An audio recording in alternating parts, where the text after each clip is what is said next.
Demon Emperor Chapter 563, nagpapatuloy.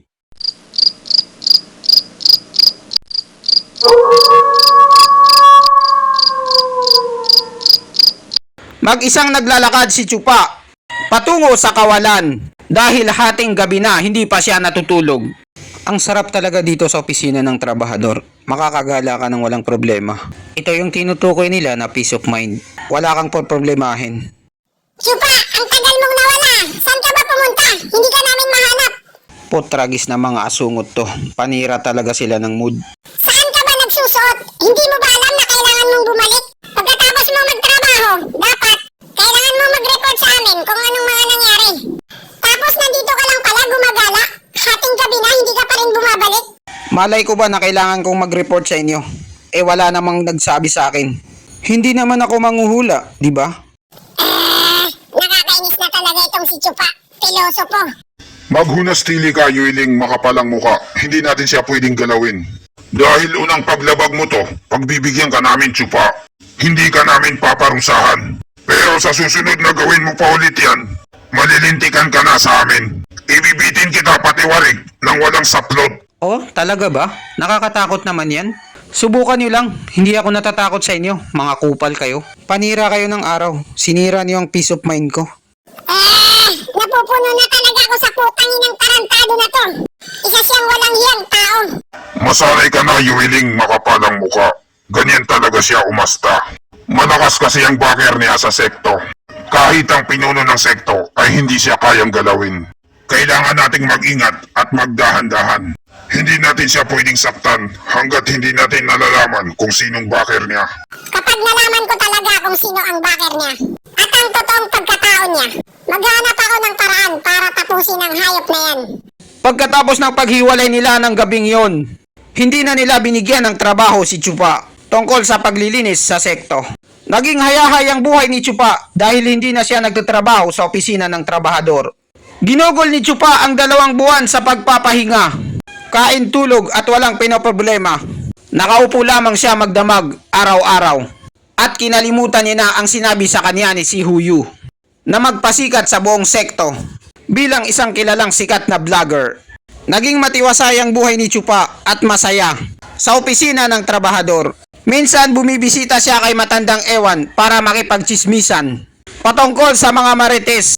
Dahil alam naman natin na si matandang ewan ay isang literal na chismoso. Napakasaya ni Chupa sa mga buwan na dumaan. At nalalapit na rin ang promosyon ng mag-aaral sa loob sa Demon Semeng Sekto.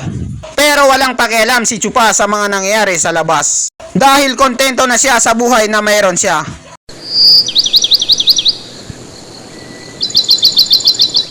Makikita mula sa malayo ang tambak ng mga troso.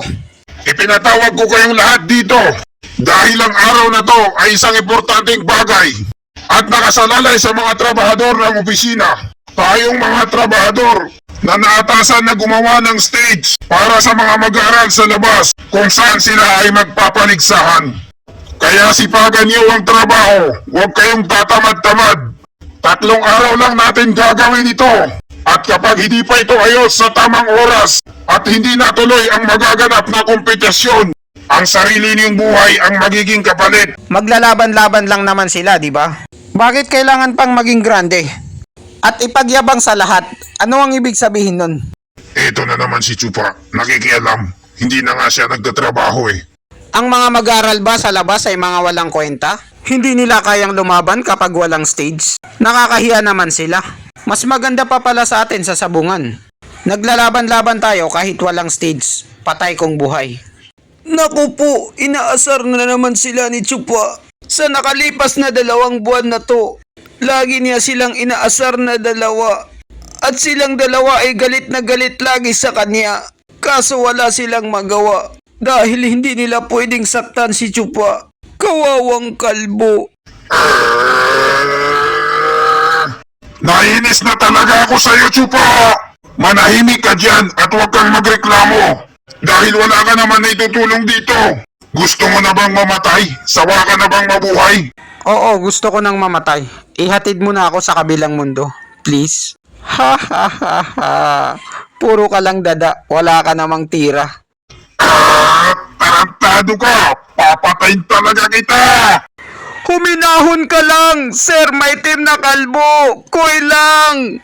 I-relax mo lang ang bututoy mo. Kalma lang.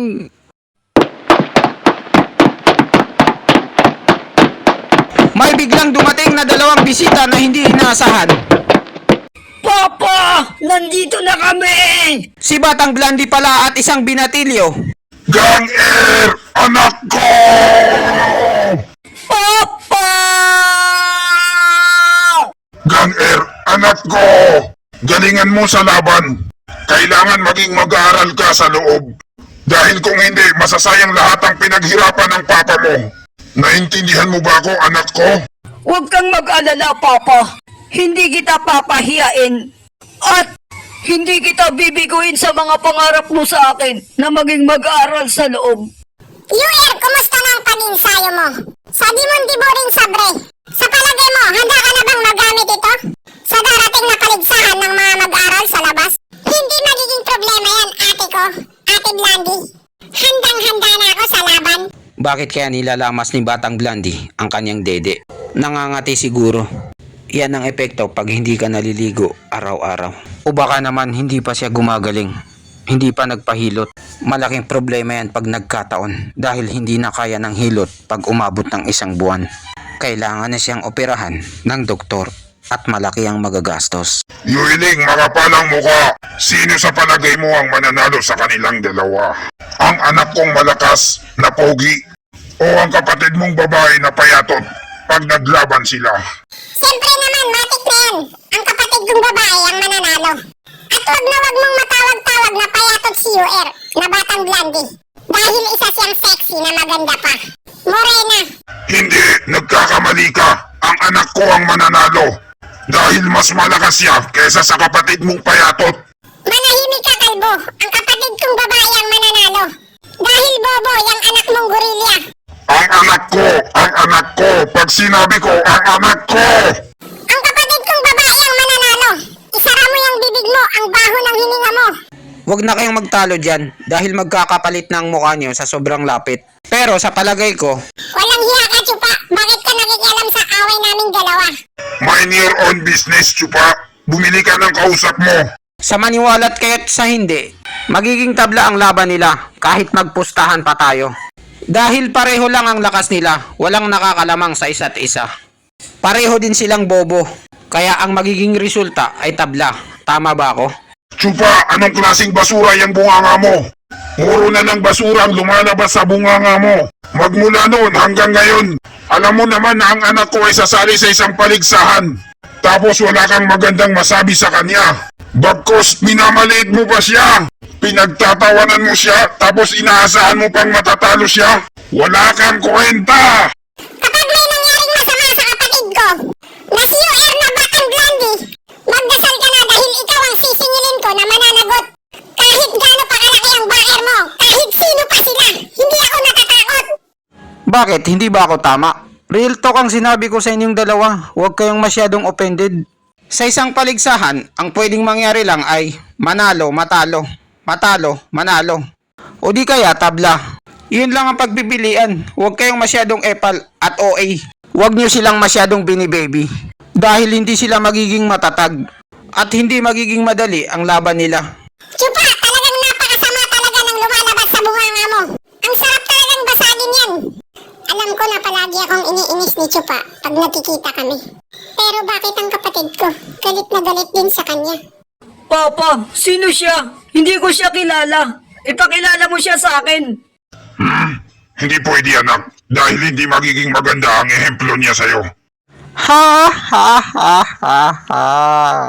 Ha ha ha ha. Bakit mo naman nasabi yan, Kalbo? Classmate ako ng tatay mo na nag-aaral dito. Dahil anak ka niya, pwede mo kong tawagin na tito sa ngayon. Buti na lang hindi mo minana sa tatay mo ang pagiging panot. Senior Uncle Tito Chupa, kinagagalak kitang makilala. Ako nga pala si Kuigang, isang karangalan na makilala ka. Good boy, magaling. Yan ang gusto ko sa'yo. Sumusobra ka na, Chupa, sa pangapis sa akin! Tarantado ka! Anak ka ng king ina mo! At dito nagtatapos ang chapter. 563. Maraming salamat po sa panunood nyo. Mag-subscribe para laging updated sa buhay ni Chupa.